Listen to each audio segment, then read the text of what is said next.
চাঁপাইনবাবগঞ্জের ৪ উপজেলায় গভীর রাতে এক অদৃশ্য দূষণের খেলা চলছে।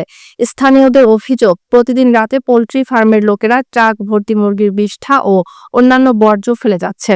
ফলে আশপাশের ফসলি জমি ও পরিবেশ চরমভাবে ক্ষতিগ্রস্ত হচ্ছে। তীব্র দুর্গন্ধে বসবাস অনুপযোগী হয়ে উঠেছে এলাকার পরিবেশ, আর কৃষকদের কপালে পড়েছে দুশ্চিন্তার ভাঁজ। চাঁপাইনবাবগঞ্জ থেকে AS আসাদুল্লাহ হাসানের প্রতিবেদনে বিস্তারিত। যতদূর চোখ দেখা যায়, ধানের জমি, কৃষকেরা তাদের কষ্টের উদযাপিত ধান কাটার কাজে ব্যস্ত। এরই মধ্যে চলছে পরিবেশ দূষণের খেলা। বিশাল ধানের জমির মধ্যে রাতের অন্ধকারে ফেলে যাওয়া হয়েছে পোল্ট্রির বর্জ্য। তীব্র রোদে আর গরমে এমনিতে ধান কাটতে হাঁপাচ্ছেন কৃষকরা। তার মধ্যে আবারও পোল্ট্রির বর্জ্যের দুর্গন্ধ এবং মাছির কারণে ধান কাটতে অস্বস্তি হচ্ছে কৃষকদের। সে সাথে কাজের ফাঁকে বিশ্রাম নিতেও, খাবার খেতেও মাছির জ্বালা। কান্ধাতে কেটা রাতের অন্ধকারে কখন কে ফেলে দিয়ে গেছে আমরা জানছি না, কিন্তু আমরা কৃষক জমিতে আসি খাটতে, আসে দেখি যে পোলট্রির গু, কিন্তু গন্ধতে আমরা থামতে পারি না, থাকতে পারি না। ওই পাহাড়ে পোলট্রির গু ঢেলে দিয়েছে, ওই পানিতে কিন্তু চুয়া নামছে। ওই পানিগালাও আমরা ব্যবহার করি, খাই, ছাতু ছানি ভাত খাই, তখন ওই পানিগালা আমরাকে খাইতে হয়। কিন্তু এটা বন্ধ করবেন, এটা কিন্তু আমাদের অনুরোধ। সেই পোকা মাছি মশা সব মনে কর অতি জমাছে দিয়ে আমরা মাঠে কোন জায়গায় যে বসে যে খাবো, খাইতে পারছি না, সে গন্ধ লাগছে। ও আমরা কৃষক মানুষ, এটা করে পোলট্রি গু ফেলেছে, আমরা গন্ধ টন্ধ লাগছে, কাজ কাম করছি, আমরা খারাপ লাগছে। এটা যেন আমাদের এখানে সরিয়ে ফেলে বা আবার না ফেলে।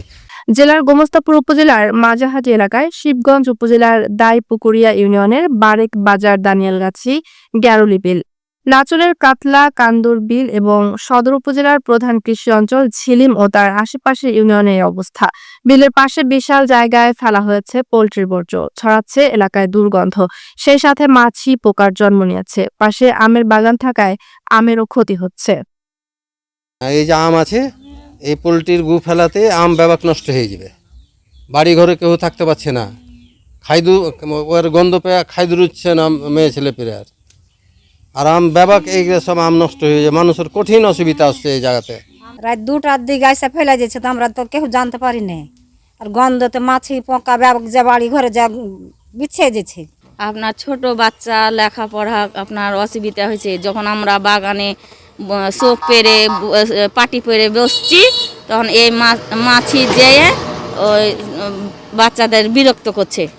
আমাদের ছেলেপিলা অসুখ বিসুখ হয়ে গেলে এই অসুখটা আপনার কে ভালো করে দিবে? ধরা যায় 1 কিলো পর্যন্ত বাতাসের গ্রান যাচ্ছে। এই রাস্তাতে হেঁটে আছে, যাইতে পারি না, মাছি তেমন ফ্যান করতে যদি দাঁড়াচ্ছি তাও মাছি। ফ্যানের তলে যে একটু বসে হয়তো 1 মিনিট দমলেও তাও মাছিতে ঘিরে লিছে। কোনো খাবার থেকে আরাম পাইনি, কোনো জিনিস থেকে আরাম পাইনি, সব কিছুতে মাছি। গন্ধতে বিটকাল গন্ধ, বাড়িতে শুইতে উঠে বসে আরাম পাওয়া যায় না। মলের জ্বালাতে থাকতে পাওয়া যায় না, কোনো খাদ্য কি মানুষের তো শুইবে কি একটু বসবে না, অন্ধকার হয়েছে মাছিতে। আমাদের লেখাপড়ার খুব ক্ষতি হচ্ছে। এইসব বর্জ্য শুধু ফেলে গিয়ে শেষ নয়, পোল্ট্রির বর্জ্য নিয়ে চলছে আবারও ব্যবসা। স্থানীয় এক প্রভাবশালী বর্জ্যগুলো রোদে শুকিয়ে বস্তায় ভর্তি করে বিক্রি করছে। নাইম ফেলছে এখানে আজকে 6 মাস 1 বছর থেকে ফেলে দিয়ে গেছে, জানি লোককে চিনি আমি, ফেলে দিয়ে চলে গেছে। এখন এখান থেকে গরিব মানুষ বিক্রি করা লেগে বাইরে। কে ফেলছে এটা? ওই নাইম না, নাইমের ওই আছে গোদাগাড়ি লোক আছে, কি মূল মালিক যারা আছে। হ্যাঁ, তো এখানকার দায়িত্ব পালন করছে, এখানকার দায়িত্ব নাইম। নাইম হলো একটা বর্গের চামচা, কোম্পানি ডাইরেক্ট দায়ী। জড়িত ব্যক্তি স্বীকার করলেন তার ব্যবসার কথা। রাজশাহী নামা ফরমেন্টারি, জৈব সারে, হ্যাঁ জৈব সারে আপনার যে শুকিয়ে মালটা আপনার মনে করেন যে পেয়ারা বাগানে, ধানের জমিতে এলে মনে করেন যে উৎপাদন।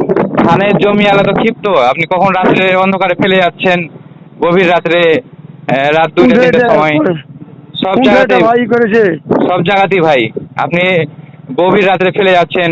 পরিবেশ দূষণ হচ্ছে, মাছি, তারপরে এই যে পোকামাকড় হচ্ছে, ওখানে দুর্গন্ধ ছড়াচ্ছে।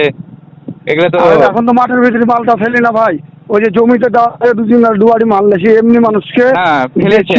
রাস্তার পাশে মাঠের পর মাঠে ধান উঠে যাবার পর ফাঁকা মাঠে রাতের অন্ধকারে ফেলা হচ্ছে এসব বর্জ্য।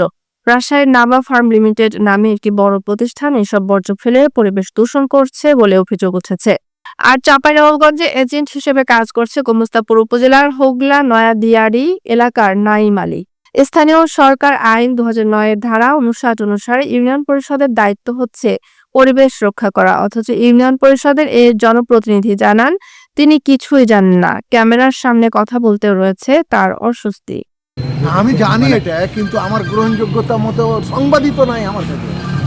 আমার যে গ্রহণযোগ্যতা আছে, তো মানুষ তো এই কথা বললে তো বলবে যে শালা কিছুই জানে না, তাই লয় কি? তারপরেও অনেক জিনিস যেমন আমার মেম্বার চৌকিদার আর কেউ কিছু বলেনি আমাকে। তাহলে জানলে ব্যবস্থা নেবেন নাকি? হ্যাঁ নিশ্চয়ই ব্যবস্থা তো নিবই আমি। কে এটা রাতের অন্ধকারে কিছু একটা হয়েছে আমার ধারণা করছি আমি, যে এই দুর্গন্ধওয়ালা জিনিস এই মাঠের মধ্যে ফেলে গেছে রাতের অন্ধকারে। আমার মনে হয় কোথাও ফেলার জায়গা নেই, হারকে জায়গা ফাঁকা দেখেছে, তারা ফেলে দিয়ে চলে গেছে। এখন গন্ধ শুন যে কয়দিন না শুকায়। পরিবেশ সংরক্ষণ আইন অনুযায়ী এভাবে খোলা জায়গায় শিল্প বর্জ্য ফেলা আইনত দণ্ডনীয় অপরাধ। বাংলাদেশ পরিবেশ সংরক্ষণ আইন 1995 এর ধারা 6 অনুযায়ী কেউ যদি ইচ্ছাকৃতভাবে কোনো জায়গায় বর্জ্য ফেলে পরিবেশের ক্ষতি করে, তাহলে তাকে শাস্তির সম্মুখীন হতে হবে। ফৌজদারি দণ্ডবিধির 268 ও 277 ধারায় জনস্বাস্থ্যের জন্য ক্ষতিকর পরিবেশ তৈরি করলে তা অপরাধ হিসেবে গণ্য হবে এবং দোষীদের জরিমানা বা কারাদণ্ড হতে পারে। কিন্তু এসব আইনের বাস্তবায়ন চোখে পড়ছে না। তবে স্থানীয় প্রশাসন ও পরিবেশ অধিদপ্তর বিষয়টি খোঁজ নিয়ে ব্যবস্থা নেওয়ার আশ্বাস দিলেন। শিল্প প্রতিষ্ঠানের বর্জ্য যত্রতত্র ফেলার আইনগত কোনো সুযোগ নেই। চাঁপাইনবাবগঞ্জের বিভিন্ন জায়গায় আপনাদের তথ্য মতো জানা যাচ্ছে যে বিভিন্ন পোলট্রি বা লিটার বা বিষটা এনে ফেলা হচ্ছে। এই বিষয়ে আমি তদন্তপূর্বক বা সরজমিন পরিদর্শনপূর্বক জেলা প্রশাসন, উপজেলা প্রশাসনের সহযোগিতা তাদের বিরুদ্ধে আইনানুগ ব্যবস্থা গ্রহণ করব। স্থানীয় কৃষি, পানি ও জনস্বাস্থ্যকে ক্ষতি থেকে বাঁচাতে পরিবেশ অধিদপ্তর এবং স্থানীয় প্রশাসন দূষণ বন্ধে দ্রুত পদক্ষেপ নিক। প্রায় 6 মাস থেকে অবৈধভাবে বর্জ্য ফেলা বন্ধে দায়ীদের বিরুদ্ধে আইনানুগ ব্যবস্থা নেওয়া হোক।